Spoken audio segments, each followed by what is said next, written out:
எல்லாருக்கும் வணக்கம். Welcome to 23 Black. இன்றைக்கி நம்ம சஃபாரி கார்ஸில் என்ன வண்டி பார்க்க போகிறோம் அப்படின்னு பார்த்தீங்கன்னா மாருதி சுசுக்கியில் வேகனார். இது 2011 மாடல் வண்டி, ஃபுல் ஆப்ஷன் வண்டி. அதாவது AC, power steering, power window, central lock எல்லாமே உங்களுக்கு வந்துடும். வண்டி இன்டீரியர் பார்த்தீங்கன்னா எல்லாம் லெதர் சீட்ஸ் தான் போட்டிருக்காங்க.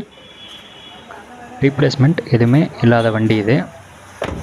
3rd ஓனர் கண்டிஷனில் இருக்குது. ஏசி ஒர்க்கிங் தான். இதுக்கு பார்ட்டி கோட் பண்ணுற ப்ரைஸ் எவ்வளோன்னு பார்த்தீங்கன்னா 2,50,000 கேட்குறாங்க. ஃபிக்ஸடு கிடையாது, நெகோஷியபிள் தான். நேரில் வாங்க, வந்து ஓட்டி பாருங்கள். ஒரு சின்ன ரேட் டிஃப்ரெண்ட்டில் நீங்கள் எடுத்துக்கலாம். நம்ம சேனலை சப்ஸ்கிரைப் பண்ணாமல் பார்க்குறவங்க மறக்காமல் சப்ஸ்கிரைப் பண்ணிவிட்டு அப்படியே அந்த பெல் பட்டனையும் கிளிக் பண்ணிக்கோங்க. Thank you for